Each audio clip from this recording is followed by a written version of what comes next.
Кино маань Ashland Falls нэртэй жижигхэн хотод Ashley охин найзтайгаа видео колл хийж байгаагаар эхлэх бөгөөд тэд өөрсдийн амьдардаг хотынхоо нэгэн учир битүүлэг байшингийн талаар ярьж байтал гинт Ashley-гийн хаалгыг хэн нэгэн хүчтэй тогшдог. Удалгүй Ashley гэрийнхэн бүгд гадагшаа гарсан учраас өөрийнхөө ганцаараа байгааг санаж хэн хаалга тогсныг маш ихээр гайхах ба найз нь ч энэ бүхэнд айн цочирдно. Ингээд Ashley хаалгаа нээхэд мэдээж хэрэг хинч байдаггүй бөгөөд Ashley хоосон гэр дотоороо явж шалахдаа том өрөөндөө эмэгтэй хүнтэй төстэй дүрс зогсож байгааг анзааралгүй буцаад өрөөндөө орж ирдэг. Тэр найздаа хинч байхгүй байна гэж хэлэхэд найз нь түнд их санаа зовсон байртаа өөр дээрээ хурч ирэхийг санал болгосон ч Ashley татгалзаад өрөөнийхөө хаалгыг хаатал хэн нэгэн дахин өрөөнийх нь хаалгыг хүчтэй балбаж эхэлдэг.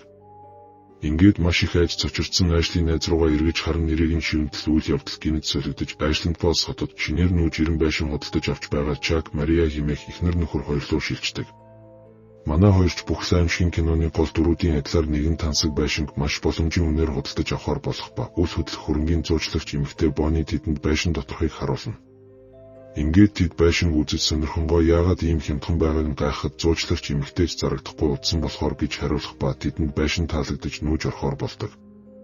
Мөн тэдэнтэй хамт Chuck-ийн оюутан дүү Isabel-ч бас хамт амьдрахаар ирсэн байдаг.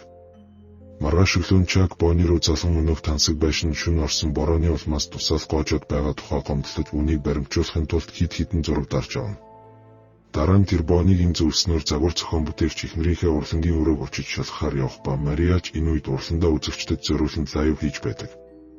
Chuck түн саад болсондоо уучлалт гуйгаад эхнэрээ хуучин манекен Мартагаа авчирсныг хараад дургуутсэхэд Мариач энэ манекен хуучин урлагаас нь үлдсэн ганц зүйл болохоор хайж чадахгүй гэдгийг хэлнэ. Chuck эхнэртэйгээ ярилцсаныхаа дараа байшингийнхаа гадна талыг шалгаж үзэхээр явах ба тэр гадаа хурш Larry-тэй таардаг. Larry түнд энэ байшингийн хуучин эзэн амиа хорлсон тухай ховдуулгаж байшинг зарагдахгүй гэж бодож байснаа хэлэхэд Chuck ч энэ талаар огт мэдээгүй байсан тул баг зэрэг цочирдно. Ингээд тэр Bonnie-тэй ярьж байшингийн дээвэргээд бүх зүйлийг шин гэж зарсан боловч үнэндээ бүх юм хуучин болохыг олж мэдснээ хэлэх ба Bonnie энэ зур бичиг баримтаа шалгаад 3 жилийн өмнө байшингийн дээврийг сольсон талаар Chuck-д хэлнэ. Улмаар Bonnie Chuck-ийг тайвшруулад дээвэртэй холбоотой асуудлын учрыг олно гэж хэлэх бөгөөд Chuck энэ үеэр авсан зургнуудаа үзэж байгаад нэг зурган дээр хаанаас ч юм буу гараад ирсэн байгааг хараад маш их гайхан лаптопоо хаадаг. Харин энэ Chuck-д тохиолдох хачирхалтай зүйлүүдийн өртөөл эхлэл байж таардаг. Маргааш өглөө Chuck дөнгөж нойрноосоо сэрээд угаалгын өрөөнийхөө цонхоор нойр мөннүүдээр харж байхдаа нэгэн хачирхалтай зүйлийг олж харан эхнэрээ хашгиран сэрээж цонхоороо хар гэж хэлдэг. Мариач цонхоороо гадагш хараад яаж гадагшаа гарчдаг байна гэж их л гайхна. Ингээд Chuck-ийг хашааруугаа гарахад эхнэрийнх нь хайртай манекен Марта яг л амьд хүн шиг зүлгэн дээр хачирхалтай байдлаар зогсож байдаг. Гэтэл энэ үеэр хуршларын ирээд юу болоод байгааг асуухад Chuck Марта руу харан охиндоо Isabel нь тэднэр тоглох гэж оролцсон байх гэж хэлэхэд Larry Isabel-ийн сэтгэл санаа ямархуу байгааг асууна. Тэр Chuck-ийн эхнэрээс ээжд нь тохиолдсон харамсалтай зүйлийн талаар олж мэдсэнийг хэлээд дүүгийнхээ сэтгэл санаанд анхаарал тавихыг зөвлөх ба түүний хэлснээр энэ хотод амиа хорлох тохиолдол их гардаг байжээ. Мөн Larry сэтгэл санаа нэмзэг байгаа хүмүүс түүний нөлөөнд орох магадлал өндөртэй талаар хэлэхэд Chuck Larry-гийн юу яриад байгааг сайн ойлгохгүй лавлаж асуудал Larry өртөөл хотын төв номын сангаас хүссэн мэдээлэлээ олох боломжтойг бас цэцэрлэгчдийнх нь бүлэгт нэгдэх үүд хаалга нээлттэй гэж хэлээд тэндээс явдаг. Ингээд Chuck хурш Larry-гийнхаа зөвлснөөр Ashland Falls хотын талаар уншиж судлахаар номын санд очих бөгөөд тэр хотын тухай номнуудыг түүж сонгон явж байхдаа тавиуруудын дунд маш олон номыг дээрээс нь давхарлан өрчгсөн байгааг анзааран гайхан зогсно. Хэсэг хугацааны дараа түүнийг тэндээс явах гэтэл хэн нэгний битгий гэж хэлэх хоолой гарч түүнийг эргэж харахад нүүр нь халтартаж царай алдчихсан Ashley түүнийг зогсоодог. Ashley түнд Ashland Falls-ын талаарх номнуудыг буцааж байранд нь тавиад хотоос хурдан яв гэж анхааруулхад Chuck түүнийг галзуу солиотой гэж бодсон бололтой толгойд огчход тэндээс явна. Chuck-ийг авсан номнуудаа бичүүлэхээр үүдэнд очиход тэнд залуухан бүсгүй хижээл насны 92 сууж байдаг бөгөөд номын сан чохон Chuck-ийн авсан номнуудыг хараад ойн замыг хайж байгаа эсхийг асуухад Chuck юу яриад байгааг нь ойлгохгүй үгүй гэж хэлдэг. Мөн тэр Ashley-гийн талаар тэдэнд хэлэхэд хоёр номын сан жошоохгүй байснаа түүнийг тавиуруудын дунд давхарлаж үрсэн номнуудын талаар хэлэхэд царай нь хувьсгийн бие рүүгээ айж санаа зовнсон байдалтай харна. Chuck номын сангаас гарч явах замдаа самбар дээрээс цэцэрлэгчдийн бүлгэмийн утсыг бичсэн зарлалын хуудсыг олж хардаг. Ингээд Chuck гэртээ харсныхаа дараа авсан номнуудаа сонирхон 1980 онд Ashland Falls болсон нэгэн эмгэнэлтэй хэргийн талаар уншиж эхэлтэл хаалгыг хэн нэгэн тогших ба энэ нь Chuck-аар төвлөрөхөөр залгуулахаар ирсэн Оливия байдаг. Чак Оливиаг дотгошоо оруулж төгөлдөр хууран дээр суулгаад түүнд ус авчрахаар галтгоо руугаа явтал гинтл хэн нэгэн төгөлдөр хуурыг маш чадамгаагаар тоглож эхэлсэн. Чакч бараг хөгжмийн аянд уяран зогсож байтал хачирхалтай нь Оливиа гал тогооны үүдэн дээр ирчихсэн нэг эмэгтэй төгөлдөр хуур тоглоод байна гэж гайхсан янзтай түүнд хэлдэг. Улмаар Чак Оливиа хоёрыг яаран төгөлдөр хуурын өрөөнд очиход мэдээж хэрэг тэнд хинч байдаггүй бөгөөд айсан Оливиач хичээлээ цуцлаад тэднийхээс бушуухан явна. Ингээд ус гойдсон хуучин дээгэр өөрөө хөдөлдөг хачирхалтай манекан танихгүй эмэгтэй тоглосон төгөлдөр хуур гээд хачирхалтай зүйлс араараасаа тохиолдоод байсан тул яах учраа олохоо байсан Чак цэцэрлэгчдийн бүлгэмийн уулзалтанд очдог. Энэхүү цэцэрлэгчдийн бүлгэмийн уулзалт гэдэг нь хачирхалтай зүйл тохиолдоод байгаа хотын иргэд нэг нэгнтэйгээ өөрийнхөө зовлон хуваалцдаг дугуй ширээний яриа байсан бөгөөд тэд ч хоорондоо нэгэн эмэгтэйн талаар ярьж эхэлсэн. Чак юу ч ойлгохгүй байсан тул тэдний хэний талаар яриад байгааг асуухад нөгөөдөл нь Чакд үннийг хэлж өгөх бөгөөд Хийлэн Постер гэх нэгэн эмэгтэй олон жилийн өмнө 825 он дахь байшиндаа амиа хорлсон байжээ. Түүнийг амиа хорлсноос хойш Хийлний сүнс Айшланд Пост хоргодон хотын иргэдэд хачирхалтай зүйлс тохиолдох болсон байна. Тэдний үзэж байгаагаар Хийлний сүнсийг зайлуулах ганц л арга байсан нь түүний амиа хорлсон 825 дугаар он зам дахь байшинг болж устгах байв. Гэхдээ харамсалтай нь нэг бол уг байшин аль хэдийн байхгүй болчихсон эсвэл хэний ч төсөөлөөгүй газарт нуугдсан учраас олох ямар ч боломжгүй байжээ. Ингээд тэднийг энэ талаар ярилцаж байтал гинэд нэгэн эмэгтэй хүний сүдэр хаалганы хажуугаар явж өнгөрөх бөгөөд хотын иргэдч тэр энд ирчихэж гэж хэлээд бүгд айж сандран цуглаанаа гялс дуусгаад хідэн тийш тарж явцгаадаг.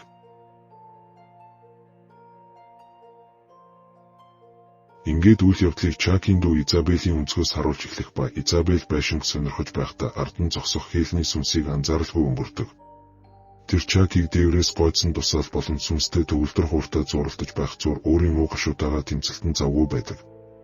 Тэр ээжийнхээ осолд өөрийгөө буруутгаж байсан бөгөөд удалгүй Чак түн дээр ирээд сэтгэл заслын эмчилгээний үр дүн өгч байгаа эсэх талаар асуух ба тэдний яриа нэг л ив хавгүй байгаагаас харахад хоорондоо тимч дотн биш болох нь тодорхой болно. Изабель шүүн унтаж чадахгүй нас барсан ээжийнхээ талаар зүүдэлдэг байсан бөгөөд тэгж байтал өнөөх манеканы хэрэг гарч Мариаж чуудхан л энэ бүхэнд Изабелийг сэжиглэх ба Изабель харин өөрийгөө энэ хэрэгт ямар ч холбоогүй гэж зүтгэдэг. Ингээд Чакийг цэцэрлэгчдийн бүлгэмийн уулзалтаас эргэж ирэхэд Изабель ахтайгаа уулзаад чин сэтгэлийн яриа өрнүүлэх бөгөөд тэр энэ хот түнд нэг л хачин санагдаад байгаа талаар хэлж бас өнгөрсөн шөнө ангийнх нь охин Айшли амиа хорлсон талаар хэлдэг.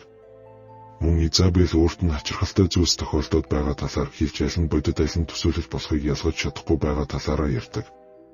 Изабельд ангийнх нь найз Люк энэ хот хүмүүсийн сэтгэл санаанд сөргөөр нөлөөлдөг гэж хэлсэн байсан бөгөөд Чакч дүүгээсээ амиа хорлох бодол түнд төрсөн эсхийг асууна.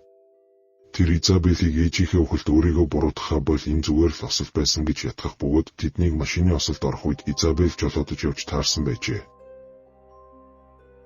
Маргааш нь Изабелийн шинэ найз Люк тэднийд ирэх бөгөөд Изабель Люк хоёр Изабелийн өрөөнд ороод Айшланд Пост хоттой холбоотой нэгэн аимшигын түүхийг ярилцсан. Люк Изабельд 1940-д оны үед 825 дугаар он замын байшинд Хийлэн Постер гэх нэг эмэгтэй амьдардаг байсан талаар ярих бөгөөд Хийлний охин Мэри дээрсэлтийн зөөлөөс болж амиа хорлсон байжээ. Хийлэн хичнээн гомдол гаргаад жохиндоо тусалж чадаагүй учраас охиныг дээрсэлсэн хүүхдийн гэр бүлийнхнийг бүгдийг нь алаад эцэст нь өөрийнхөө байшинд амиа хорлсон байна. Үүнээс хойш Хийлний ойн зам дах байшингийн талаарх мэдээлэл ор мөргүй алга болсон бөгөөд Хийлний сүнс жүүрийнх нь түүхийг сөхөх гэж оролдсон бүх хүмүүсийг алах болжээ. Үүнд 1980 онд Хийлний байшинг олж устгах гэж оролдсон хотын зөвлөлийн гишүүч багтаж байв. Тэр орой Мария Изабель хоёр нэгэн уран зургийн үзэсгэлэн үзэхээр хамт явцгаах ба Мария Изабелийг ахтайгаа харилцаагаа сайжруулах тал дээр зөвлөгөө өгч байхдаа өөрийгөө хоёртуулт эмэгтэй болохыг хэлдэг. Гэтэл гинэд уран зургийн галерейд осол гарч зургийн жаазнууд хагран хүмүүс тэндээс яран гарцгаах ба Изабель нэгэн хагарсан жаазтай зурган дээр хар хувцастай эмэгтэй дүрс байгааг анзааран гайхан цочирдно. Маргааш нь Изабель Люктэй уулзаад нэгэн үл таних эмэгтэйн талаар хар дарах нь улам л ихсэж байгаа талаар яриад өнөөх онцон дах байшинг олох хэрэгтэй талаараа хэлэхэд Люкч Айшли байшинг олсон учраас амиа хорлсон байх гэж хэлдэг. Гэтэл гинэд Чак Изабель руу залгаад гэртээ яаралтай эргэж хэлэх ба Изабелийг орчиход Мариач маш их айж цочирдсан байдалтай байдаг. Чак эхнэр дүү хоёртоо хамаг юмаа багс гэж хэлчихэд өөрөө удахгүй буцаж ирнэгээд явах ба Изабелийг хувцаа баглаж байтал Люк түн дээр ирнэ. Люк Изабелийн зургуудыг харж байснаа ээжийг нь таньж түүнийг үүдэн дээр ухтаж авсан эмэгтэй байна гэхэд Изабель сонирн болж ээж нь хэдэн сарын өмнө нас барчихсан талаар хэлэхэд Люк маш их айж сандран бушуухан тэднийхээс явдаг. Ингээд Изабелийг өрөөндөө ганцаараа үлдсэн хойно доод давхраас хэн нэгний сүмгдсэн аимшигтай хоолой Изабелийг ээждээ эргэж дуудах бөгөөд энэ үеэр айж сандарсан Мария ирээд Изабелийг болиулах гэж оролдоно. Гэсэн ч Изабель өнөөх хоолойд татагдан хоолой гарсан зүгт очиод нэгэн эмэгтэй аимшигтай дүрсийг харах ба мөнхөлцгөө хагартал айсан Изабель Мария хоёрч хаалга руу гүйж гарах гэж оролдсон боловч хаалга төвжигдчихсэн байдаг.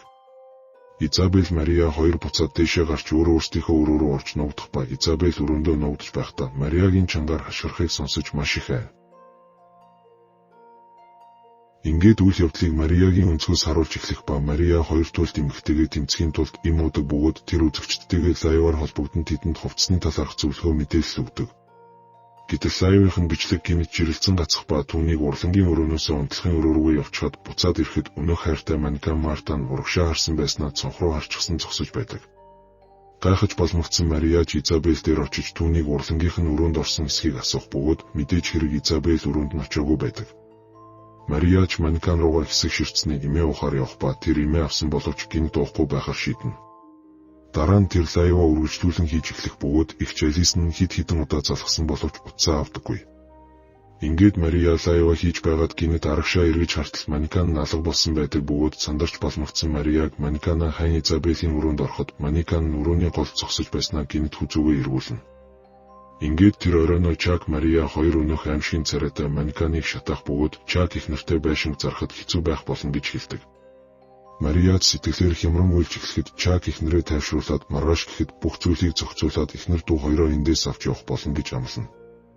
Чакийг явсны дараа хачирхалтай зүйлс тохиолдох нь улам ихсэж Мария Изабель хоёр галтгооны өрөөнд Изабелийг дуудаад байсан өнөөх аимшигын дуу хоолойтой эмэгтэйг олж харна. Улмаар тэд дээшээ гарч цухтаа Мария урлангийн өрөө рүүгээ ороод айсандаа үйлч эхэлтэл гинэт өрөөнийх нь хаалга онгоох ба гадаа нь хинч байхгүй байдаг. Гэтэл аимшигтайгаар инех дуу хадаж гинэт орныхын цаанаас хийлний аимшигтай нүр царай гарч ирэхэд Мария ч мөнхөлцгөө хагартал айж чангаар орлон хашгирна.